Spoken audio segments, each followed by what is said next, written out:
नमस्कार, स्वागत है आपका सीएनबीसी आवाज अड्डा वीकेंड स्पेशल में, जहां पे आज एक बड़ी चौंकाने वाली खबर पर हम लोग चर्चा करेंगे। और वो खबर आई है रिजर्व बैंक की ओर से। क्रेडिट पॉलिसी थी और बाजार को ऐसा लग रहा था कि 25 बेसिस पॉइंट की एक और रेपो हाइक होगी, लेकिन सब पूरे बाजार को सरप्राइज करते हुए कोई हाइक नहीं की गई, यानी स्टेटस को रखा गया। ये एक बहुत हैरान करने वाला फैसला था। बहुत कम लोग इसको समझ पाए और बाजार तो बड़ा हैरान हुआ कि अचानक से ये टर्न क्यों लिया गया। तो अपनी स्पीच में उन्होंने कई चीज़ों को क्लियर भी किया कि ये पॉलिसी इस बार के लिए हम इसको स्किप कर रहे हैं या मुलतवी कर रहे हैं या आगे के लिए टाल रहे हैं। ऐसा नहीं कि हमने अपना रुख बदल दिया है। तो ये एक बहुत ही अनयूजुअल मूव था, क्योंकि पूरे बाजार को ऐसा लग रहा था कि रेट हाइक होगी, क्योंकि अमेरिका में फेड ने बढ़ा रखा है, महंगाई का चैलेंज बना हुआ है। वो स्वयं मान रहे हैं कि महंगाई अभी कंट्रोल में नहीं है। फिर भी इन्होंने एक पॉज लिया। तो इस पॉज का मतलब क्या है, बाजार इसको कैसे रिसीव करेगा, आगे का रुख क्या होगा, क्या अगली पॉलिसी में कोई और बदलाव होगा या इसको कंटिन्यू करेंगे। और तमाम जो सेक्टर्स हैं, रियल एस्टेट के हों या होटल के हों, टूर एंड ट्रैवल के हों या एसएमईज के हों, वो लोग इस चीज़ को कैसे ले रहे हैं, कैसे समझ रहे हैं, इसी को आज डिकोड करने की कोशिश करेंगे। क्योंकि हम सब के टॉप ऑफ द माइंड में यही है इस हफ्ते कि क्रेडिट पॉलिसी में रेट हाइक नहीं हुई तो क्यों नहीं हुई और उसका मतलब क्या है। तो आज हमारे ऑन द शो में जिसमें हम चर्चा करने वाले, उसमें बहुत ही सिंपल कि पहला तो इशू ये है कि जो बोल्ड फैसला आरबीआई गवर्नर साहब ने लिया है, इस फैसले का मतलब क्या है। दूसरा कि हमारे जो इकोनॉमी के इंडिकेटर्स हैं वो क्या कहानी कह रहे हैं, उन पे भी हम जरूर चर्चा करें, क्योंकि वो भी एक डिफरेंट पैराडाइम पे चलते हुए दिख रहे हैं। और तीसरा है कि बाजार क्यों हैरान है। इस पे तो सेलिब्रेशन होना चाहिए था, बाजार में एक ज़बरदस्त तेज़ी बननी चाहिए थी, लेकिन वो तेज़ी गायब थी। क्यों गायब थी, इसको भी समझने की कोशिश करेंगे। हमारे साथ जो मेहमान है आज इस चर्चा में शामिल होने के लिए, उनसे मैं आपका परिचय कराता हूँ। डीके जोशी सर हमारे साथ हैं, क्रिसिल के चीफ इकोनॉमिस्ट हैं और पूरा अंदर की खबर इनसे समझेंगे क्यों हुआ ऐसा, आरबीआई ने ऐसा क्यों फैसला लिया। इसके साथ ही निरंजन हिरनदानी जी हमारे साथ हैं, हिरनदानी ग्रुप के मैनेजिंग डायरेक्टर और चेयरमैन हैं, रियल एस्टेट के बहुत बड़े प्लेयर हैं। तो उनसे समझेंगे कि इस रेट हाइक न होने का क्या फ़र्क पड़ेगा। हमारे साथ अभय अग्रवाल साहब हैं और ये फाउंडर है पाइपर सेरिका के। मार्केट को समझेंगे क्योंकि क्यों खुश नहीं हुए अग्रवाल साहब, ये जानने की कोशिश करेंगे। और आर.के. बख्शी जी हमारे साथ हैं, बैंक ऑफ बड़ौदा के एग्जीक्यूटिव डायरेक्टर रह चुके हैं। तो बैंकिंग इंडस्ट्री के लिहाज से इस फैसले का क्या मतलब है, ये बख्शी साहब से समझा जाएगा। लेकिन जोशी जी आपसे शुरुआत करते हैं। ये जो पूरा फैसला था उसको आरबीआई गवर्नर साहब ने अपनी बातों में कैसे रखा, ये सुनना बहुत जरूरी, क्योंकि उनके शब्द एक एक शब्द बड़े महत्वपूर्ण थे। पहले वो उसको सुनते हैं और फिर उसी से हमारा सवाल बनेगा, जिसका जवाब जोशी जी से लेंगे हम। The MPC decided to keep the policy rate unchanged to assess the progress made so far, while closely monitoring and evolving the inflation outlook. The MPC will not hesitate to take further action as may be required in its future meetings. Our job is not yet finished, and the war against inflation has to continue until we see a durable decline in inflation closer to the target. तो उन्होंने साफ तौर पर कह दिया है कि ये बार तो छोड़ रहे हैं, लेकिन अगर आगे हमको लगा तो हेजिटेट नहीं करेंगे, यानी रुख में बदलाव नहीं है। जोशी जी क्या मतलब है इसका कि इस बार नहीं काटा और उन्होंने बोला कि ये पॉलिसी सिर्फ इस बार के लिए? देखिए, एक तो ये उन्होंने जब रेट में कोई तब्दीली नहीं की, पर साथ साथ उन्होंने एक जो स्टांस होता है ना, वो भी बड़ा जरूरी होता है। स्टांस में उन्होंने कहा है कि विड्रॉल ऑफ अकोमोडेशन। इसका मतलब यह है कि अगर आवश्यकता पड़ी तो आगे चल के वे रेट हाइक भी हो सकता है, और उनके पास अभी भी लिक्विडिटी का टूल है। आई मीन लिक्विडिटी टाइट करके भी रेट ऊपर की तरफ जाते हैं। तो एक तरह से उन्होंने कहा है कि हम थोड़ा सा हम के अब देखना चाहते हैं कि ये जो हमने रेट हाइक कितने पिछले साल किया है, उसका कितना असर ग्रोथ और इन्फ्लेशन पे पड़ता है। अगर हमें इन्फ्लेशन का रिस्क बढ़ता हुआ दिखाई देगा तो हम दोबारा हेजिटेट नहीं करेंगे रेट बढ़ाने में। तो इसको आप अगर इसका साफ साफ मतलब यह है कि एक तरह से अभी उन्होंने हॉकिशनेस जो है अपनी टोन में महंगाई की तरफ, उसको अभी कॉम्प्रोमाइज नहीं किया। उन्होंने सिर्फ यही कहा कि अभी हम थोड़ा सा इस अनिश्चितता की स्थिति में हम थोड़ा सा पॉज लेके देखना चाहते हैं कि इसका क्या असर होगा और कैसे हर हफ्ते सिचुएशन बदल रही है। देखिए आज से 1-2 महीने पहले किसको पता था कि एसबीपी क्राइसिस होगा, यूएस में बैंकिंग स्ट्रेस बढ़ेगा। तो वो थोड़ा सा आज और जून के बीच में, जून की पॉलिसी के बीच में अगर कोई ऐसी तब्दीली आती है जो अनफेवरेबल है, तो फिर वो आप फिर रेट हाइक एक्सपेक्ट करनी चाहिए। लेकिन जोशी सर, इकोनॉमिक डिसीजंस जो है वो आप भी मानते होंगे कि लैग से इम्पैक्ट करते हैं। 1-2 क्वार्टर 3 क्वार्टर में उनका इम्पैक्ट दिखता है, लेकिन पॉलिसी हमारी हर 2 महीने बाद आती है, लगभग 58 दिन के बाद फिर पॉलिसी आ जाती है। तो अगर वो ये कह रहे हैं कि ये सिर्फ इस पॉलिसी में, अगली पॉलिसी में मैं फिर डिसाइड करूंगा और मेरा रुख कोई नहीं बदला है, तो 50, 52, 55 दिनों में क्या बदल जाएगा? नहीं देखिए, अब जैसा मैं कह रहा था कि इतनी अनिश्चितता की स्थिति है। आप अगले 40-50 दिनों में हो सकता है कि यूएस की पॉलिसी में कोई मटेरियल चेंज आपको दिखाई दे, ग्लोबल स्लोडाउन दिखाई दे, तो कई चीजें हो सकती हैं, मतलब जिनको वो अभी पेन डाउन करना मुश्किल है। तो एक तो उस तरह से, और यूएस में बैंकिंग स्ट्रेस अवश्य है, और उसका कितना वो फैलता है ये अभी हमें मालूम नहीं है। अभी तक तो उन्होंने उसको काबू में रखा हुआ है। फाइनेंशियल स्टेबिलिटी का रिस्क बिल्कुल बना हुआ है वेस्टर्न कंट्रीज में।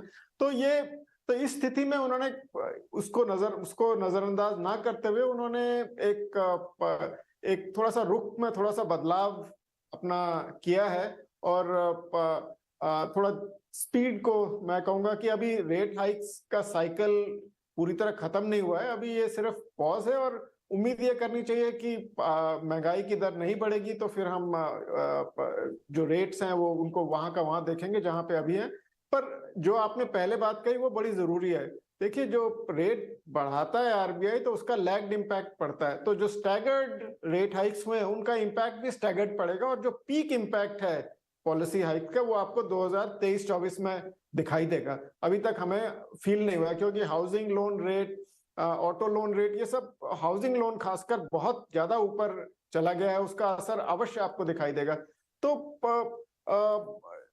पॉलिसी का जो ऑब्जेक्टिव होता है वो ये होता है कि आप इकोनॉमी को थोड़ा धीमा कीजिए, और उसके बाद में आपको इन्फ्लेशन पे असर दिखाई देगा। तो आई थिंक ये वो देखना चाह रहे हैं कि क्या इसका कुछ असर इकोनॉमी पे दिखाई दे रहा है कि नहीं। अभी भी उनकी ग्रोथ फोरकास्ट हमारी ग्रोथ फोरकास्ट से करीब 50 बेसिस पॉइंट ज्यादा है। तो मिक्स सिग्नल्स हैं अभी इकोनॉमी से एक तरह से, और कुछ सेगमेंट्स में रोबस्टनेस है, कुछ में थोड़ा सा कमजोरी दिखाई दे रही है। तो इन सब चीजों को लेते हुए उन्होंने एक तरह से मिडिल पाथ सा चूज किया है, जिसमें उन्होंने कहा है कि अभी हम इसको थोड़ा सा हम भाग रहे थे, अभी रेट बढ़ा रहे थे, अब थोड़ा सा धीमे चल के जरा देखते हैं कि क्या आगे है। उस हिसाब से जो सिचुएशन हमें, जैसी डेटा ड्रिवन सिचुएशन जिस तरफ हमें ले जाएगी, हम उसी तरफ जाएंगे। ओके, बख्शी सर, आपने इस पॉलिसी में कैसे लिया और आपका इंटरप्रिटेशन क्या है? क्या ये एक एक्सपेरिमेंट है या इसके पीछे कोई सोच भी है जो ये फैसला लिया गया है? सोच और एक्सपेरिमेंट दोनों एक ही चीज का हिस्सा है। देखिए,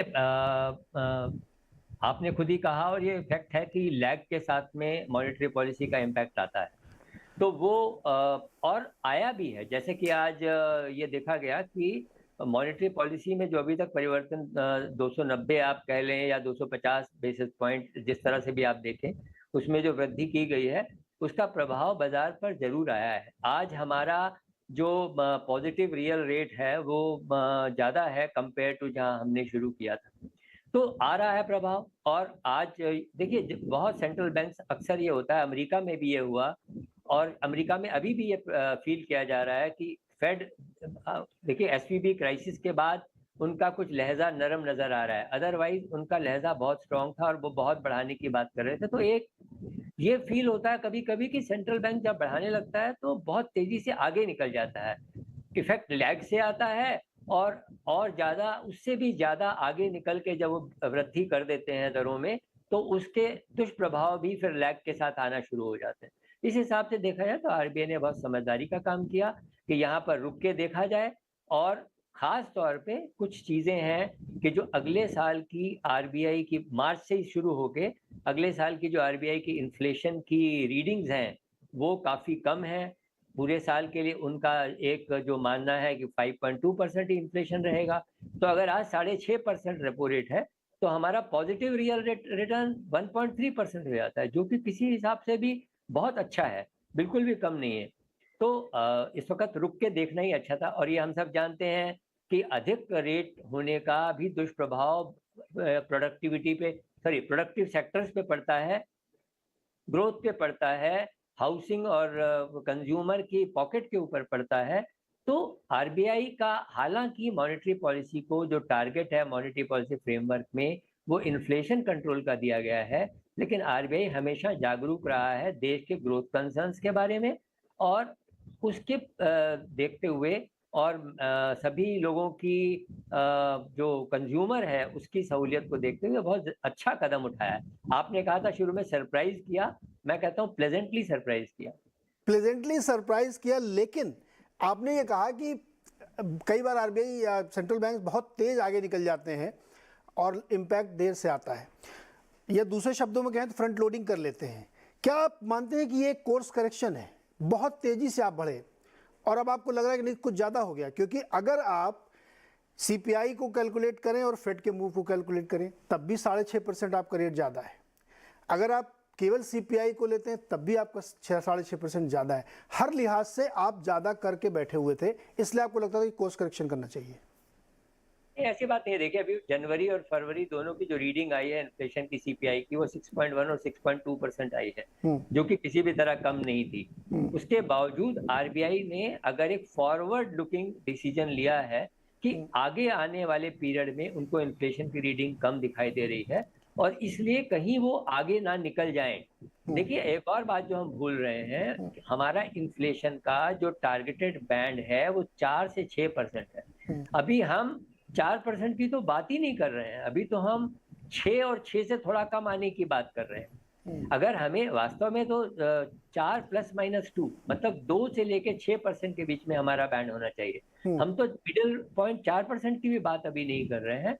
वो करने के लिए आरबीआई को और क्या कदम उठाने पड़ेंगे। लेकिन कुछ लोगों का ये भी मानना है कि भारत जैसे देश के लिए 6% इन्फ्लेशन कोई खराब नहीं है, लेकिन वो छोड़िए, आरबीआई 4% का उनका मैंडेट है, 4 से कम रखने का या 4 के आसपास रखने का। तो उस हिसाब से उन्होंने कोई ज्यादा आगे नहीं निकले हैं। अभी हम फरवरी तक तो 6.2 पे थे, आगे आने वाले में कम आएंगे। तो यहाँ पर रुक गए हैं, ये बहुत समझदारी का कदम है। समझदारी का कदम उठाया है। हमारे साथ हिरनदानी सर है। सर, इस समझदारी भरे कदम से आप लोगों को फायदा होगा क्या? नीरज जी, हमारी अगली मीटिंग को आपको याद होगा जब भी मैंने कहा था कि ये रोकेंगे नहीं तो अफोर्डेबल हाउसिंग में बहुत ही बड़ी नुकसान हो सकता है, और वही हुआ है। जो रिपोर्ट आ गए हैं, नाइट फ्रैंक से आए, जेएलएल से आए, पहली बार 30 साल के अंदर अफोर्डेबल हाउसिंग का ग्रोथ स्लो है और हायर इनकम, और वो है पेस ऑफ ग्रोथ की बात कर रहा हूँ। तो मेरे अंदाज से बहुत ही नुकसान हो गया है ये रेट हाइक के कारण। और आज के तारीख में हम देखें ये रुकते नहीं, तो मेरे अंदाज से the rate hike was causing inflation more than pausing inflation. तो this is something which is excellent, जो बहुत बड़ी बात, अच्छी बात हुई है। और I compliment the RBI governor's strong stand कि रेट हाइक को रुका दिया जाए। और आज मैं देखता हूं कि लोग जो उम्मीद करते थे, जिसके ओरिजिनली लोन और ईएमआई भरते थे on the basis of 6.2% interest rate जो बोरिंग करे, आज 8.25 हो गए। तो लगभग 25% उनका ईएमआई बढ़ गया है। 25% जो अफोर्डेबल हाउसिंग क्षेत्र में है उनको बहुत ही कठिनाई है। जो लोग 25,000 रुपए महीने के जो इंस्टॉलमेंट करते हैं, आज के तारीख में वो लगभग 40,000 तक पहुंच गया। तो मेरे अंदाज से वो it has become affordable housing has become unaffordable housing. तो इसलिए ये रोकना बहुत ही जरूरत रहा है। और मैं समझता हूं कि this is a very positive move on behalf of the government. और कुछ भी इंटरवेंशन करने की जो सपोज नीड भी हो जाए, so that must be done not by fiscal intervention by the governor in terms of rate hike, but by monetary intervention. Not by monetary intervention of the Reserve Bank, but fiscal intervention by the government of India. जैसे वो oil के ऊपर भाव कम कर दिया, या वो जो टैक्सेस उस पर है, to curb inflation. You cannot continue the rate hike beyond the point because capital investment आपका slow हो जाएगा, growth slow हो जाएगा, और जो आप बोल रहे हैं कि GDP growth जो हम करना चाहते हैं, वापस लेके आना चाहते हैं, वो भी नहीं हो सकता. So overall the loss of interest rate hike और जो suppose बढ़ जाए, तो मेरे अंदाज से RBI should not increase the interest rate, but fiscal intervention by the central government should be more appropriate in Niranjan India. Sir हाँ जी. हम सब लोगों को ऐसा लग रहा है कि ये परमानेंट पॉज है, लेकिन उन्होंने 3 बार ये बात कही कि ये सिर्फ इस पॉलिसी के लिए है. खैर, क्या आपको लगता है कि बैंक अगले 50 दिन में होम लोन कुछ कम कर देंगे क्या? हम किस बात के लिए इसको सेलिब्रेट करते? नहीं, सवाल सुनिए सर. पहले होम लोन वही उसी रेट पर रहेगा, वो जो 25-30% EMI बढ़ गई वो वैसे ही चलती रहेगी, ठीक है? तो रिलैक्सेशन कहाँ मिला, कैसे मिलेगा? लोग डर रहे थे, जी वो लोग डरे थे कि और भी बढ़ने वाला है. हाँ. अच्छा, एक मिनट जरा निरंजन सर का ऑडियो थोड़ा सा गड़बड़ा. सर मैं दोबारा आता हूँ, ऑडियो ठीक कराता हूँ आपका, मैं दोबारा से आता हूँ. ये सवाल में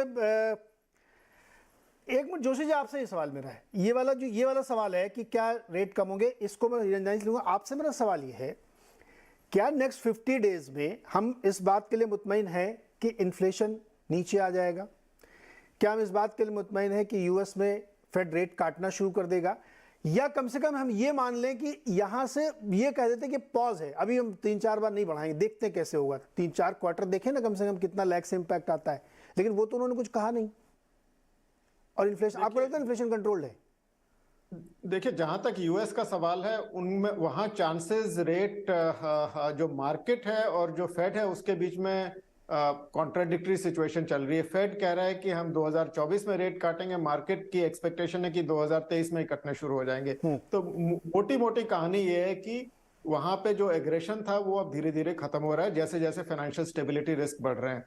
तो ये एक तरह से रिलीफ है, मतलब क्योंकि सेंट्रल बैंक को रिएक्ट करना पड़ता है फेड की अगर एग्रेसिव रेट हाइक हो. और जहां तक डोमेस्टिक इकोनॉमी का सवाल है, तो अभी और अगले 40-50 दिनों में ये आपको पता चल जाएगा कि अप्रैल में मॉनसून की फोरकास्ट आएगी, फर्स्ट फोरकास्ट, जिसमें एल नीनो के बारे में बताया जाएगा. तो एल नीनो में सिचुएशन थोड़ा क्लियर होगी कि वाकई एल नीनो आ रहा है कि नहीं आ रहा है. एल नीनो का मतलब होगा कि एग्रीकल्चर प्रोडक्शन कम होगा और उसके साथ साथ महंगाई की दर, फूड इन्फ्लेशन पे ज्यादा प्रेशर पड़ेगा. तो कुछ इंफॉर्मेशन पॉइंट्स हैं जो आपको मिलेंगे. उसके अलावा आपको यह भी पता चलेगा कि आप महंगाई की दर को नीचे आने की तरफ देख रहे हैं, तो ये जो अगले मार्च का डेटा आएगा, अप्रैल का डेटा आएगा, इसमें महंगाई की दर कहाँ जाती है, वो उस एक्सपेक्टेशन पे जा रही है या उसके विपरीत जा रही है. तो ये सब इंफॉर्मेशन पॉइंट्स को एसेस करने के बाद वो जून में डिसीजन लेंगे मेरे हिसाब से. जी. अबे जी, मार्केट क्यों हैरान हुआ, इसका जवाब मुझे बाद में चाहिए. पहले मुझे ये चाहिए कि ये जो मूव आरबीआई ने लिया है जी, आप मार्केट के पार्टिसिपेंट लोग कैसे देख रहे थे इसको? जी देखिए, कोई भी सेंट्रल बैंक है, आरबीआई नहीं, उनका मैंडेट 2 है, एक ग्रोथ और इन्फ्लेशन. तो आइडियल सिचुएशन ये है कि आपका ग्रोथ हाई रहे, इन्फ्लेशन कम रहे, तो आपका जो रियल ग्रोथ है और वो बढ़ रहा है, देश की प्रॉस्पेरिटी बढ़ रही है, लोग अमीर हो रहे हैं, पर कैपिटा जीडीपी बढ़ रहा है. पर पिछले 2 साल से इन्फ्लेशन पे काफ़ी फोकस रहा है सारे सेंट्रल बैंक्स का कि दाम बढ़ रहे हैं, कच्चे तेल के दाम बढ़ गए, कमोडिटी प्राइस बूम हो गया कोविड के बाद स्पेशली. तो इन्फ्लेशन को कैसे कम किया जाए? अब यूएस जैसी इकॉनमी है, वो ऑलरेडी बड़ी इकॉनमीज है, $50 ट्रिलियन की इकॉनमी है, 30 करोड़ लोग रहते हैं. हमारी प्रॉब्लम अलग है, हम $3 ट्रिलियन की इकॉनमी है, हमारे यहाँ 120 करोड़ लोग रहते हैं. तो हमें ग्रोथ ज़्यादा चाहिए. हमारा फोकस आरबीआई का इस पे रहेगा कि ग्रोथ हमारा बड़ा रहे और इन्फ्लेशन एक लेवल तक हम टारगेट करेंगे, पर इस लेवल पे नहीं कि ग्रोथ ही गिर जाए.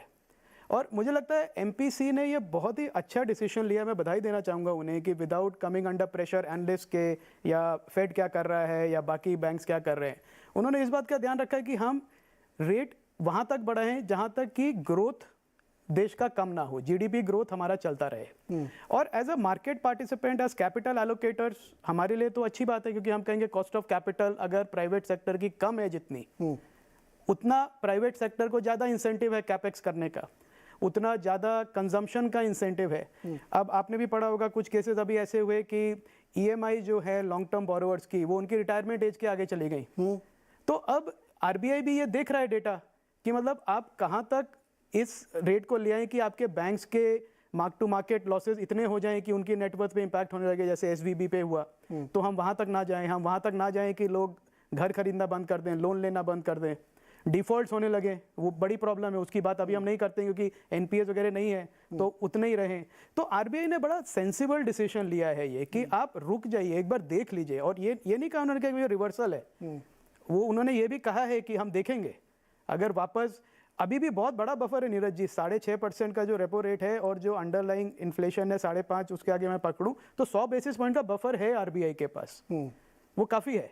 तो अब उस बफर को लेके 1 महीने 2 महीने 3 महीने देखना और फिर असेस करके सर्टेनिटी थोड़ा देख के फिर करना। मार्केट को कॉन्फिडेंस हो गया है, मार्केट पार्टिसिपेंट्स थोड़ा सख्ते में है। क्यों क्यों क्यों यही मेरा सवाल है, हैरान क्यों? तो सेलिब्रेशन होना चाहिए आज। नहीं, सेलिब्रेशन है पर म्यूटेड सेलिब्रेशन इसलिए है क्योंकि लोगों का एक्सपेक्टेशन था कि आरबीआई बढ़ाएगा, फिर एक आरबीआई ने नहीं बढ़ाया तो एक डर ये लगा लोगों को, सेकंड रिएक्शन की आरबीआई ने शायद इसलिए नहीं बढ़ाया क्योंकि वो ग्रोथ के बारे में चिंतित हैं या बैंक्स की बैलेंस शीट के बारे में चिंतित है। मुझे नहीं लगता कि अगले 3 दिन के बाद ये कंसर्न रहेगा। फ्रैंकली आज 3 दिन की छुट्टी है तो लोगों का ये असेसमेंट है कि 3 दिन एनालिसिस कर लें इसका क्या इंपैक्ट आएगा, क्या उन्होंने कहा एग्जैक्टली। तो मंडे को जो आपको रिएक्शन है असली, वो मंडे को देखने को मिलेगा। आज समय नहीं था लोगों के पास कि इतना फास्ट अपना पोजीशन, प्लस अगले 3 दिन में यूएस में पता नहीं क्या हो जाए। अगले 3 दिन में यूएस में, तो आई थिंक ये जो डीकपलिंग की है एमपीसी ने, ये बहुत, मैं उनको सच में दोबारा बधाई देना पाऊंगी कि बिना किसी प्रेशर में आए, सिर्फ हमारे देश की स्थिति को देख के उन्होंने ये डिसीजन लिया है कि ग्रोथ भी चाहिए, ग्रोथ ज़्यादा ज़रूरी है, इन्फ्लेशन पे नज़र रखेंगे पर इतना रेट नहीं बढ़ाते जाएंगे कि ग्रोथ ही गिर जाए, क्योंकि वो एक बार कम हो गया तो उसको वापस ऊपर लाना बड़ा मुश्किल काम है। करेक्ट। और जो इंटरेस्ट रेट बढ़ रहे थे, फ्रैंकली आप देखिए बैंक्स का जो डेटा है, क्रेडिट ऑफटेक उसके बावजूद भी 17% है, 18%। इनफैक्ट आपने पढ़ा होगा कि 10 साल में सबसे ज्यादा क्रेडिट ग्रोथ पिछले साल हुई। यस। तो उस क्रेडिट ग्रोथ के लिए भी उनको चाहिए कि वो बनी रहे, बचा के रखें उसको, और डिपॉजिट ग्रोथ जो है वो भी उसके साथ में चलती रहे। अब एक बड़ा जो चेंज हुआ है जिसकी वजह से बैंक्स को फायदा होगा कि कासा जो है, जो लॉन्ग टर्म डेट फंड्स में जा रहा था, अब वो वापस बैंक डिपॉजिट में आने लगेगा, क्योंकि उन्होंने उसको लॉन्ग टर्म जो कैपिटल गेन्स टैक्स था वो निकाल दिया उसका। तो अब वो भी आएगा, तो उससे क्या है, बैंक्स का जो कैपिटल कॉस्ट है वो वैसे ही कम होने वाला है। तो उनके पास अब ये एबिलिटी होगी, और आरबीआई इंसिस्ट करेगा कि अगले 2 या 3 महीने में वो अपने इंटरेस्ट रेट्स भी कम करें।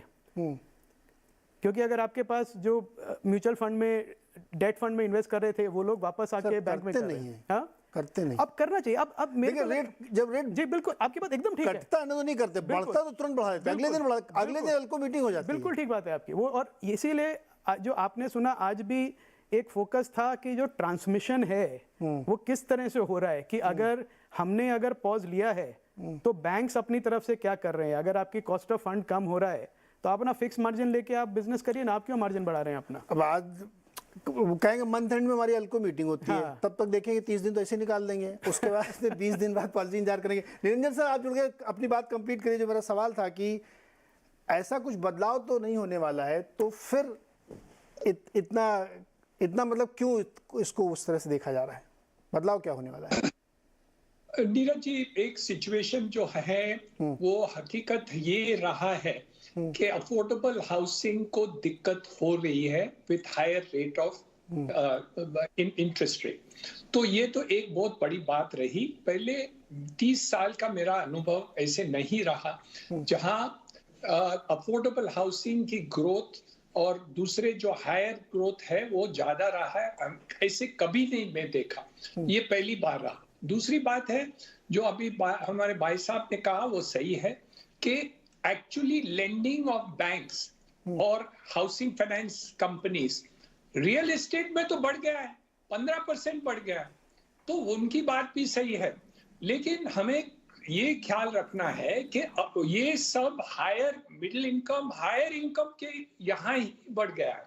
अफोर्डेबल हाउसिंग में नहीं बढ़ा है, तो ये बहुत नाजुक बात हो गई कि जो मार्जिन पर हैं लोग, जो घर खरीदना चाहते हैं, अफोर्डेबल घर खरीदना चाहते हैं, वो हिचकिचा रहे हैं कि हम कैसे पैसे लें, बैंकों के पास से, HFI से लें। वो it is not a very positive sign for the whole economy. और रियल एस्टेट की बढ़ोतरी आप खाली मिडिल और हायर इनकम से नहीं चला सकते। जो रियल ग्रोथ है वो अफोर्डेबल हाउसिंग के क्षेत्र में करने की जरूरत है। और I think we have to work in some way, RBI की इंटरवेंशन की जरूरत है कि जो EMI अब बढ़ गई है उसको कैसे एवरेज किया जाए, कि at least for this short period of higher interest rate वो EMI को कैसे कर दिए और एक डिफरेंशियल ग्रोथ रेट कर दें, और फिर बाद में जब इंटरेस्ट रेट कम हो जाएंगे उनको ये फायदा हो। So I think as far as I am concern in real estate, the further increase in interest rate is contra to housing. हमारे जो हाउसिंग का, it is a capital intensive industry और डेट इंटेंसिव इंडस्ट्री, और हमारा जो जितना भी आप इंटरेस्ट ब्याज बढ़ रहा है उसके कारण it is causing inflation, it is not reducing inflation. हमारे cost of inputs of steel, cement, labour, सब मटेरियल बढ़ गए। On top of it GST multiplier effect लेके आ रहा है। तो मुझे नहीं लग रहा है कि any thought process of further interest rate is going to be helpful to the economy, either to curb inflation or to it will in fact prevent growth and in fact may add to inflation. So I am not in agreement. ये जो हथियार है, monetary हथियार है, it is a double-edged weapon. After some time, if you continue to increase interest rate, there is going to be intuitive into the market, and this is not being realized by many people. Last time भी जब भी ब्याज बढ़ाया था, तो if you see the voting in MPC, it was 4:2. अब तो इस समय तो holding it has been unanimous. But अगली बार जो बढ़ गया था वो भी I was not comfortable with the increase, but it was voting by 4:2 in the MPC. So I think एक realization जरूर आ गया है कि only using the monetary tool by the RBI is not good enough, and we now need fiscal intervention by the central government and not further intervention by RBI. ये दोनों हथियारों को discuss करना है. Both institutions need to talk to each other to control the inflationary measure and not only use interest rate hike for the purposes of controlling this inflationary tendency. Otherwise, your growth will be mitigated. Bakshi sir, जो बात Niranjan sir कह रहे हैं कि अब नहीं बढ़ाना चाहिए और ये काउंटर प्रोडक्टिव हो जाएगा, और ये बात उन्होंने पिछली बार भी हम लोगों की चर्चा में कही थी कि अगर आप बहुत ज़्यादा रेट बढ़ा रहे हैं तो उससे फिर इन्फ्लेशन कम नहीं हो रहा है, और हुआ भी नहीं. कहाँ कम हुआ? इतना ज़्यादा आपने 290 बेसिस पॉइंट बढ़ाया, नहीं हुआ. एक तो मुझे ये बताइए कि क्या उनके एक्शन और स्टेटमेंट में सिंक है क्या, पहला. दूसरा, क्या एक और सरप्राइज अगली पॉलिसी में हम देख सकते हैं, ऐसा ही कट भी कर सकते हैं क्या? क्योंकि बहुत सारे एक्सटर्नल फैक्टर हैं जो उस तरफ इशारा भी कर रहे हैं. तो इस बार का तो ये नहीं कह सकते हम कि RBI ने कोई गलत कदम उठाया और रेट बढ़ा दिया. इस बार तो उन्होंने पॉज किया. एकदम कट करने की तो कोई उम्मीद, इनफैक्ट मार्केट में 93% लोग ये कह रहे थे कि रेट बढ़ेगा. RBI ने उसको पॉज किया, यूनानिमसली पॉज किया, और अगले अपना दरवाजा खुला रखा है. कोई भी RBI, ये इस पे भी लोगों को वो डाउट था कि भाई आप ये पिवट है क्या, आगे आप कट करेंगे या ये पॉज लॉन्ग पॉज होगा. हालांकि ज्यादातर मार्केट पार्टिसिपेंट्स की ये उम्मीद है कि ये पॉज लॉन्ग पॉज होगा. क्यों? क्योंकि आज अगर इन्फ्लेशन 6.2 है और RBI ने रेट नहीं बढ़ाया, तो कल को इन्फ्लेशन रेट जब 5.2 या 5.5 होगा तो RBI किस बिना पर, किस वजह से रेट बढ़ाएगी? एक RBI ने अपने पास ये हथियार रखा है, वो हथियार हमेशा RBI के पास रहता है, लेकिन एकदम यू टर्न ना दिखाई दे, इसके लिए RBI ने कहा कि अभी हम एक फाइनल कंक्लूजन पर नहीं पहुंचे हैं कि ये रेट एंड साइकिल है या नहीं है. हम बीच में खड़े हैं, दोनों तरफ हम फैसला ले सकते हैं. कट करने की तो अभी बात नहीं है. ये उम्मीद की जाती है कम से कम एक साल, अगले एक साल तक रेट इसी पे 6.5% पे रहेगा, क्योंकि इन्फ्लेशन अगले पूरे साल में 5.2 होने की उम्मीद है. RBI ने क्यों अपने पास ये रखा है? कुछ और ऐसी स्थितियां पैदा हो सकती हैं, जैसे कि अमेरिका में वो बैंक फेल्योर से सडनली आई, या कोई और इंटरनेशनल सिचुएशन आ जाए, ओपेक ऑयल से आ जाए, एल नीनो से कोई चीज़ आ जाए जो कि जितना आरबीआई ने अभी फैक्टर इन किया है उससे ज़्यादा हो जाए, या रुपी रेट का जो हमारे जो फॉरेन एक्सचेंज का रेट है उसके ऊपर कोई ऐसी बात आ जाए कि उसको प्रोटेक्ट करने के लिए कहीं रेट वगैरह का कोई एक्शन लेना पड़े, तो आरबीआई ने अपने पास वो ऑप्शन ओपन रखा है। लेकिन सबकी उम्मीद ये है कि इन्फ्लेशन की ट्रेजेक्टरी जो आरबीआई ने अपने अगले साल के लिए दिखाई है, अगर वो मेंटेन रहेगी तो आरबीआई के पास रेट को बढ़ाने का फर्दर कोई गुंजाइश नहीं रहेगी।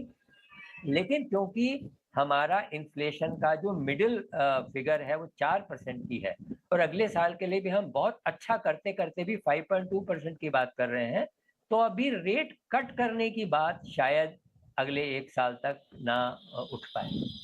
6.5% पे कंफर्टेबल है? कट की तो भूल जाइए, कह रहे बख्शी साहब कट नहीं होगा।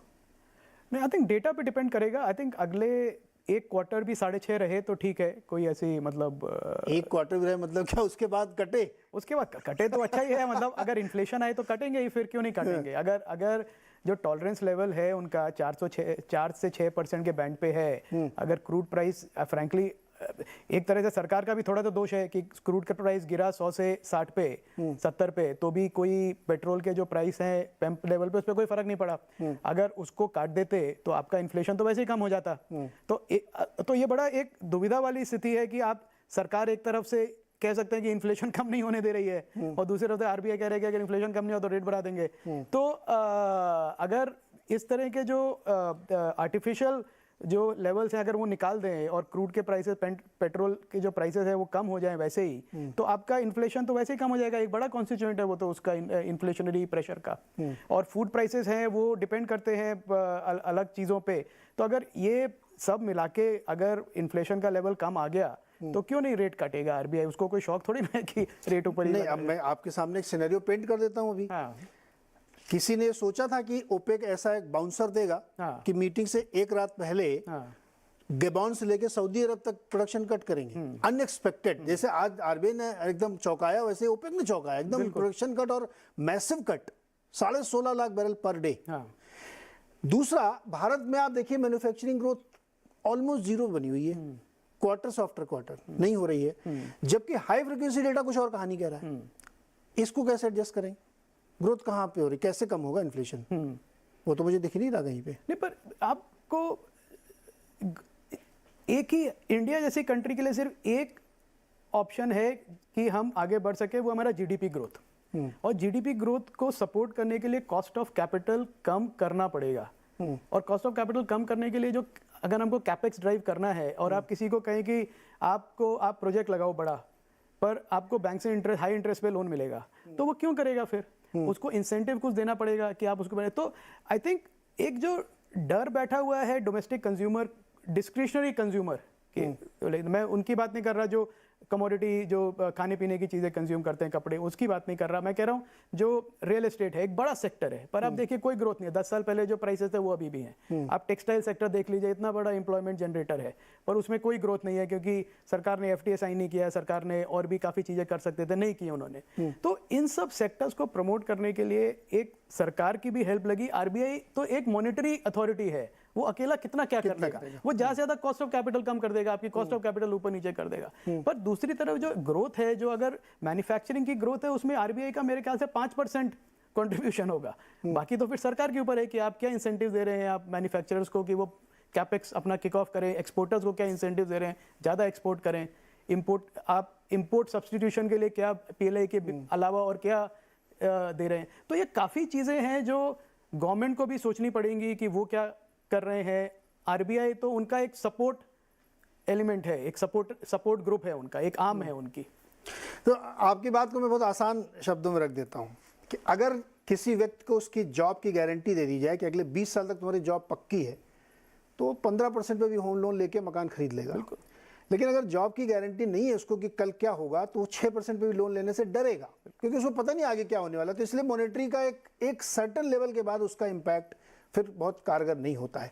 छोटा सा एक ब्रेक के बाद मेरे सामने कुछ नंबर्स हैं जो मैं जिसको मैं डिकोड कराना चाहता हूँ कि ये नंबर्स कुछ और कहानी कहते हैं, ग्राउंड की कुछ और कहानी है, आरबीआई की कुछ और कहानी है और सरकार की कुछ और कहानी। ये 4 तरह की कहानियाँ मेरे को समझनी है छोटे से ब्रेक के बाद।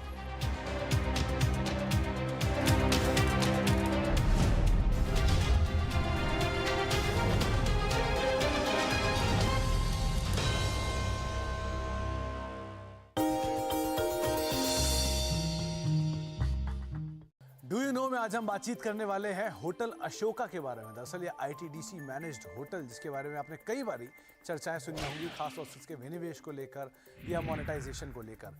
लेकिन कुछ इंटरेस्टिंग फैक्ट की अगर बात की जाए तो दरअसल इस होटल का नाम जो है वो अशोका द ग्रेट के नाम पर रखा गया था, इसलिए द अशोका पहले इसका नाम था, बाद में अशोक कर दिया गया। दरअसल कई साल पहले जब यूनेस्को की इवेंट में पंडित जवाहरलाल नेहरू साहब गए थे, तब उनको लगा था कि इंडिया को भी एक मार्क बनाना चाहिए, और उसी के ही अगले यूनेस्को मीटिंग से पहले उन्होंने सोचा कि भारत को भी एक बढ़िया 5 स्टार वो ज़रूर वहाँ पर जहाँ पर मीटिंग हो पाए इस तरह की एक जगह बना कर देंगे। तो तब उन्होंने इस तरह का डिसीज़न लिया और उसके साथ ही अशोका होटल की स्थापना की, ऊपर कामकाज करना शुरू हुए। लेकिन उस समय पर तो इतनी एमिनिटीज़ नहीं थी, लेकिन विद टाइम इसको डेवलप किया गया और अगली यूनेस्को की बैठक से पहले इसको रेडी भी कर दिया गया। साथ ही साथ ये पहला 5 स्टार और कन्वेंशन हॉल था जो कि इस इवेंट के लिए तैयार किया गया था। पहले अशोका होटल और फिर बाद में अशोक होटल के नाम से ये जाना जाने लग गया।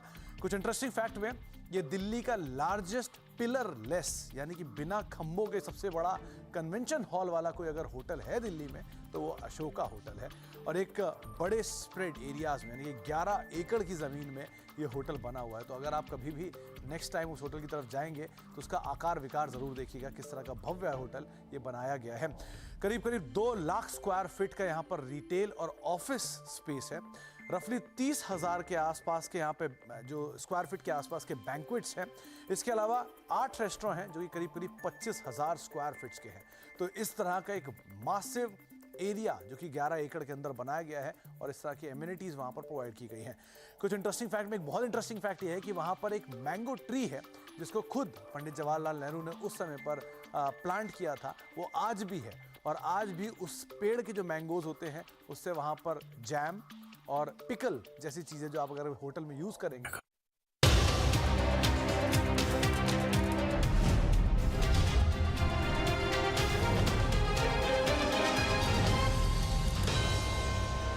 स्वागत है एक बार फिर से आपका, और आज हम चर्चा कर रहे हैं आरबीआई की मॉनेटरी पॉलिसी में रेट स्टेटस को रखने पर। और ये फैसला बाजार को पसंद तो आया, लेकिन उसमें उसने बहुत रिएक्ट नहीं किया। शायद अभी वो समझने की कोशिश कर रहे होंगे, क्योंकि उन्होंने साथ साथ एक लोगों को कॉशियस भी किया है कि आप लोग एकदम फ्री फ्लो न हो जाइएगा, थोड़ा कॉशियस रहिएगा। अभी हमने काफ़ी चर्चा की कि इसके मतलब क्या है, इसको कैसे डिकोड किया जाए। जोशी सर, मैं कुछ चीज़ें पढ़ता हूँ जो मुझे समझना है आपसे। जैसे हम लोग देख रहे हैं कि जीएसटी कलेक्शन जो है रिकॉर्ड पे रिकॉर्ड बना रहा है, 1,60,000 करोड़ का सेकंड हाईएस्ट नंबर आया है लेटेस्ट। जो मैन्युफैक्चरिंग का पीएमआई नंबर आ रहा है वो भी काफ़ी बढ़ गया है, 56.4, मतलब 52-54 से ऊपर निकल गया तो बहुत अच्छा मानते हैं। हालांकि ये बहुत हाई फ्रीक्वेंसी नंबर होता है। सर्विसेज की पीएमआई भी 57.8 पे है। नॉन फूड क्रेडिट 16 से 18% के बीच में है। Auto sales almost pre covid level को ब्रीच करे, एटलीस्ट 4 व्हीलर्स में, 2 व्हीलर्स में भी नहीं है।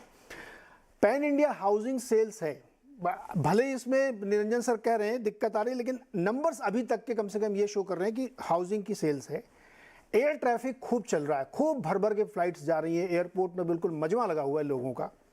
होटल की ऑक्यूपेंसी आप देखिए जो सर्विस सेक्टर का एक बड़ा है, और उसके जरिए बहुत सारे लोगों को जॉब मिलती है। और पावर डिमांड पीक कर रही है। आप गर्मी को दोष दीजिए या कुछ दीजिए, लेकिन इस बार रिकॉर्ड नंबर पे गर्मी पड़ रही है और उसका पावर डिमांड भी आ रही है। ये नंबर जोशी जी ये इंडिकेट करते हैं कि इकॉनमी हमारी बढ़िया चल रही है। लेकिन इसी के कॉन्ट्रेरी जब मैं ये देखता हूँ कि एफएमसीजी कंपनीज आती हैं तो वो रोते हुए आती हैं, कह रहे भाई हमारी तो सेल्स ग्रोथ ही नहीं हो रही है, ऑलमोस्ट जीरो है, 0.5% बढ़ रही है। तो बड़ा कंफ्यूजन होता है। सरकार कुछ और कह रही है, आरबीआई कुछ और कह रहा है। मुझे ये समझाइए क्या चल रहा है। देखिए, ये जो आप कह रहे हैं ये जता रहा है कि जो रिकवरी है वो अनइवन है। जब आप, मैं 1 मिनट लूंगा, जब आप कोविड से बाहर निकले थे तो उस समय 2-3 वेव्स आई, तो उस दौरान जो सर्विसेज सेक्टर है वो पिकअप नहीं कर पाया, क्योंकि सर्विसेज सबसे ज्यादा कॉन्टैक्ट इंटेंसिव होता है। उस समय आपने मैन्युफैक्चरिंग में पिकअप देखा। अब आप देख रहे हैं कि जो सर्विसेज आप जो बात कर रहे हैं वो सर्विसेज में बहुत भयंकर ग्रोथ है। अभी भी इस ग्रोथ के बावजूद भी सर्विसेज में जो कैचअप है वो बहुत स्लो है, I mean compare to the pre pandemic level. अभी इसमें और कैचअप बचा है, तो सर्विसेज की आपको में एग्रेशन आपको दिखाई देगा। तो दूसरा, अगर आप दूसरे लेवल पे इसको देखना चाहते हैं तो आप कोई भी सेक्टर को उठा लीजिए, उसमें आप if you divide between goods which are consumed by higher income category versus those consumed by lower income category, आप देखेंगे जो मजबूती है वो हायर इनकम कैटेगरी के कंजम्पशन आइटम्स में ज्यादा है। इसमें आपने ऑटो की बात की कि वो लगभग 2018-19-20 के लेवल तक पहुंच चुका है, पर अगर ऑटो में भी आप टू व्हीलर को कंपेयर करें, टू व्हीलर में हमारी असेसमेंट ये है कि 2023-24 में भी अगर जो भी ग्रोथ देखी जाएगी, उसके बावजूद भी उसके जो टोटल सेल ऑफ ऑटो है वो 86% होगा ऑफ प्री पैंडेमिक लेवल, उसमें कैचअप नहीं है। तो ऑटो कौन कंज्यूम करता है? टू व्हीलर्स के दाम बढ़ गए हैं क्योंकि कई चीजें हुई, कई रेगुलेटरी चेंजेस है, पर उसके बावजूद भी लोगों में उतनी क्षमता नहीं है कि वो जो टू व्हीलर खरीदने वाले जो लोग थे उनमें उनकी इनकम पे ज्यादा असर पड़ा है। अब कंपनियों में देखिए, जो बड़ी कंपनियां हैं वो बहुत अच्छा कर रही हैं, और जो छोटी कंपनियां हैं उनकी कैपेसिटी यूटिलाइजेशन उतनी नहीं है। तो एक तरह से अनइवननेस है। तो आप जिस हिस्से को देखेंगे आपको वैसा ही दिखाई देगा। तो ये एक तरह से रिकवरी बहुत अनइवन है। अभी सर्विसेज लेड ज्यादा है, मैन्युफैक्चरिंग का रोल थोड़ा कम है और कम ही रहेगा, क्योंकि ग्लोबल आप ये मत भूलिए कि यूएस और यूरोप में स्लो डाउन आएगा। इतना ज्यादा रेट बढ़ाए गए, उसका असर बिल्कुल वो शैलो रिसेशन उनमें अवश्य आने वाला है। तो अगर वहां स्लो डाउन आता है, हमारा बहुत सारा एक्सपोर्ट्स उन कंट्रीज को है, तो वो मैन्युफैक्चरिंग एक्सपोर्ट्स में धीमापन ऑलरेडी दिखाई दे रहा है, तो उसका असर आपको मैन्युफैक्चरिंग सेक्टर में पड़ता हुआ दिखाई देगा। सर्विसेज सेक्टर जो है, सर्विसेज एक्सपोर्ट्स अच्छा कर रहे हैं, तो सर्विसेज सेक्टर को वो सपोर्ट भी कर रहे हैं। तो मेरा कहने का मतलब है एक अनइवननेस सी बनी हुई है, और इसमें अभी एक ब्रॉड बेस्ड रिकवरी अभी नहीं है। अच्छा, इसको निरंजन सर एक और तरीके से समझते हैं। जोशी जी ने बड़े बढ़िया से एक्सप्लेन किया है। जैसे रियल एस्टेट की मैं बात कर रहा था, लेटेस्ट नंबर ये कहते हैं कि भाई अभी तो बिक्री ठीक ठाक चल रही है। मतलब बेंगलोर के मार्केट की मैं पढ़ रहा था, बंगलुरु, माफ़ कीजिएगा अगर बेंगलोर से बुरा लगे किसी को, तो कि वहाँ रेंटल यील्ड डबल हो गई है। इतना ज़्यादा डिमांड है, लोग किराए पे मकान बहुत ढूंढ रहे हैं। मुंबई में देखिए, दिल्ली में देखिए, प्राइस हाइक हो रहा है। तो जो इन सेक्टर्स को कैटर करते हैं लोग, जैसे होटल को, एयरलाइंस को, उसमें काम करने वाले सारे लोग थोड़ी कार खरीदते हैं, उसमें बाइक वाले लोग भी हैं। होटल में बहुत सारे लोग सब्जियां पहुंचाते हैं, बहुत सारे लोग वेटर का काम करते हैं, बहुत सारे लोग सर्विसेज देते हैं वहाँ पे। तो उनके पास तो पैसा जा रहा है ना, उनको नौकरियां मिल रही हैं। अगर इतनी बम्पर बुकिंग चल रही सब जगह, तो वो स्पिल ओवर क्यों नहीं हो रहा है इकॉनमी में? फिर कहाँ पे दिक्कत आ रही है? या नंबर कैप्चर नहीं हो रहे, हम लोग गलत कहीं? दुकानों में जाइए, भीड़ लगी हुई है एकदम, ऑनलाइन सेल्स जबरदस्त हो रही है। ये क्या है? ये कैसे समझ नहीं पा रहे हम लोग? Neeraj ji, there is no doubt एक रिबाउंड तो आ ही गया है। आप देखिए, विश्व में हमारे जो जीडीपी ग्रोथ है वो 6% है, लेकिन हमारे पर कैपिटा जो इनकम है हमारे पॉपुलेशन की, वो बांग्लादेश से भी कम है। So Bangladesh per capita income is more than India. तो हमें तो डबल डिजिट जीडीपी ग्रोथ करने की आवश्यकता है। आप दूसरे देशों से कंपैरिजन करेंगे, जो चाइना और अमेरिका और यूके जिसके जीडीपी ग्रोथ कम हो गई है, वो बराबर नहीं है। हमें तो 5 साल के अंदर उनको ओवरटेक करना है, उनसे आगे जाना है। हमारे लोगों को ज्यादा पर कैपिटा इनकम देनी है। तो इसलिए हम संतुष्ट हो जाएंगे कि whatever GDP growth is there, it is okay, it is not okay. हमें मैन्युफैक्चरिंग इंक्रीज करना है, हमारे कैपिटल इंटेंसिव जो हमारे कैपिटल इन्वेस्टमेंट करना है वो जरूरत है। आप उनको नेगेटिव दिखाएंगे, ब्याज बढ़ा देंगे, तो कैपिटल इन्वेस्टमेंट नहीं होगा, तो हमारी ग्रोथ स्टोरी कहां से आएगी? हमें ज्यादा होटल रूम करना है। आप दुबई में देखें तो every day 1 new hotel is coming up, not 1 room, 1 hotel is coming up every day. वहां ग्रोथ है। आज एक दुबई जैसे शहर में there is more tourist in 1 airport of Dubai then the whole of India in terms of forest tourism। तो ये growth हमारे बहुत आगे जाना है।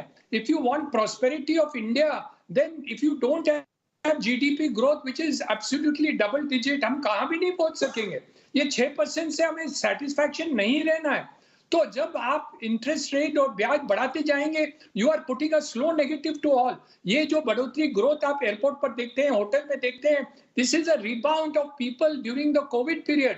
इससे सेटिस्फैक्शन नहीं होना है। पर हमें बताइए, नए होटल्स कितने आ रहे हैं? नहीं आ रहे हैं। I mean, look at the comparison between the rest of the world. आप थाईलैंड में जाएंगे तो उधर 10 नए होटल बन रहे हैं, वहां रिसेशन है फिर भी वहां बन रहे। दुबई में देखिए कितने होटल बन रहे। तो आपको कंपटीशन में नहीं जाना है, हमें हमारे देश के, हमारे लोगों की प्रगति करना है, हमारे मैन्युफैक्चरिंग कैपेसिटी बढ़ानी है, हमारे रोड और नेटवर्क जो इंफ्रास्ट्रक्चर कर रहे हैं वो हम बढ़ा रहे हैं। 35 किलोमीटर पर डे गडकरी साहब का तेजी से काम चल रहा है, लेकिन every sector needs to grow. हमारे हाउसिंग को आप स्लो डाउन कर देंगे तो 269 इंडस्ट्रीज विल बी अफेक्टेड, हमारी जो multiplier effect. Second, we are the largest employer in India, not IT and other thing. Real estate and construction and infrastructure is largest employment. आपके पास unemployment है, जब तक आप इस ये सेक्टर को आप बढ़ोतरी नहीं देंगे तो you will not be able to grow the country. हम पाकिस्तान से आगे क्यों हैं, श्रीलंका से आगे क्यों हैं? क्योंकि we have the expectation that all these centres will continue to grow. आप समझते हैं कि हम स्लो डाउन करके, जीडीपी स्लो करके, इन्फ्लेशन को कंटेन करके हम एम्प्लॉयमेंट बढ़ा सकते हैं? It's not possible. And IT is not the only sector, service is not the only sector. हमारे बाकी के सेक्टर्स को भी बढ़ोतरी देने की आवश्यकता है, and you have to incentivize manufacturing in order to do it.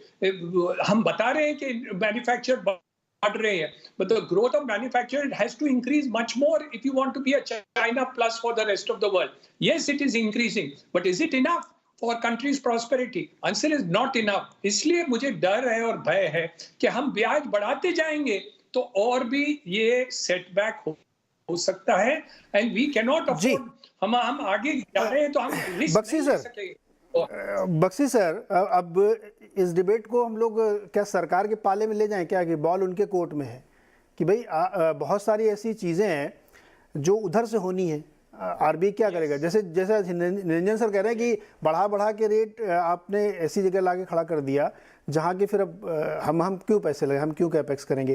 Manufacturing growth हो नहीं रही एकदम, ये फैक्ट है, नंबर्स दिखा रहे हैं हम लोगों के। तो ये कैसे मतलब सुलझे कि कैसे गुत्थी सर, जो बख्शी सर? देखिए, इसका कोई एक लाइन का जवाब तो नहीं है, लेकिन ये बात जो हीरानंदानी जी कह रहे हैं वो पूरी तरह से सही नहीं है, क्योंकि इन्फ्लेशन अगर बहुत है और उसमें आप ब्याज की दरें कम रख के आप सोचेंगे कि ग्रोथ हो जाए, तो उसका लॉन्ग टर्म इफेक्ट बहुत खराब हो सकता है इकोनॉमी के लिए, किसी को फायदा नहीं होगा उसके अंदर। इन्फ्लेशन को कंट्रोल करना जरूरी है। अब यूएस में फेड इतना रेट बढ़ा रहा है, यूरोप में वो रेट बढ़ा रहे हैं, क्यों बढ़ा रहे हैं?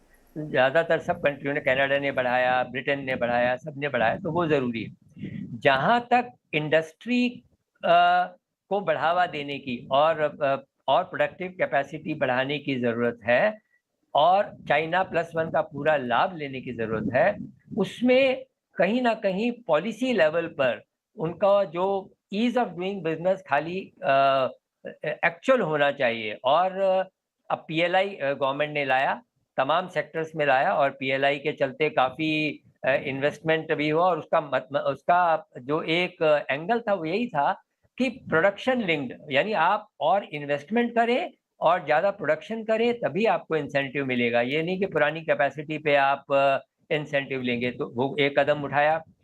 चाइना से जो फैक्ट्रियां रीलोकेट हो रही हैं वो वियतनाम में ज्यादा लोग रीलोकेट हो गए, क्योंकि वियतनाम शायद बहुत जल्दी डिसीजन ले पाया, बहुत ज्यादा फैसिलिटी दे पाया। तो वो गवर्नमेंट लेवल पर ये सेक्टर बाय सेक्टर एनालाइज करने की जरूरत है कि हमारे यहाँ किस वजह से ऐसा नहीं हो रहा। ऐसा भी नहीं कि नहीं हुआ है। अब एप्पल का अगर आप देखिए तो बहुत बड़ी प्रोडक्शन कैपेसिटी रीलोकेट हुई है इंडिया में, और इसी तरह से कुछ और सेक्टर्स में भी हो रही है। लेकिन जितना हमारा साइज है, जितनी हमारी बड़ी मार्केट है, जितना हमारा बड़ा पोटेंशियल है, जितनी हम बड़ी कंज्यूमर मार्केट प्रोवाइड करते हैं, उसके मुकाबले एक छोटा सा देश वियतनाम हमसे ज़्यादा अट्रैक्ट करके ले जाता है। तो ये पॉलिसी लेवल पे सेक्टर दर सेक्टर एनालाइज करने की ज़रूरत है।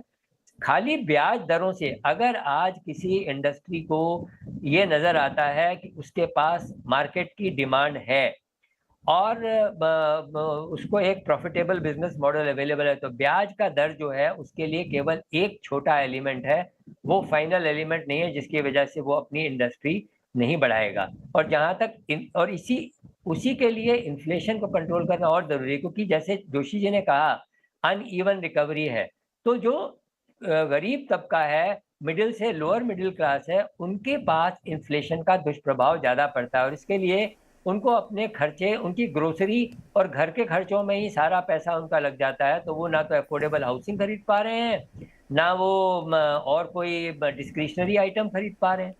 तो उनके लिए इन्फ्लेशन जो है ये सबसे खराब टैक्स माना जाता है, जो कि सबको इफेक्ट करता है, लेकिन जो गरीब आदमी होता है वो ज्यादा एडवर्सली इफेक्ट होता है। तो इन्फ्लेशन को ठीक करना, तो के शेप रिकवरी या अनइवन रिकवरी जिसको हम कहते हैं, वो भी उससे ही ठीक होगी अगर हमारा इन्फ्लेशन अल्टीमेटली कम होता है।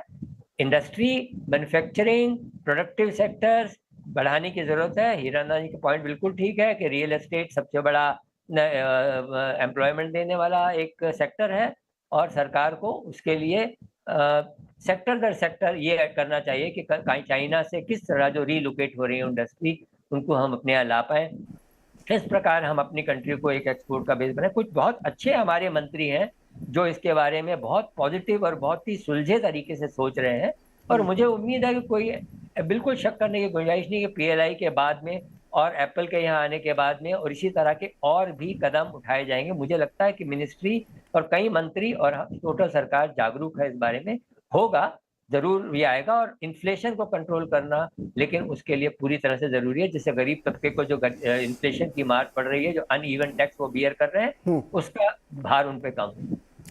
अच्छा, जो निरंजन जी ने कहा और जो बख्शी जी कह रहे हैं, मैं इसको और अब आसान भाषा में समझाता हूँ, मैंने काम ही डिकोड करना है। एक बहुत अच्छी रिपोर्ट आई थी कैंटार की, वो उसने ये समझाया कि हमारी जो FMCG की ग्रोथ है वो 0.54% रही है लास्ट 2-3 महीने में।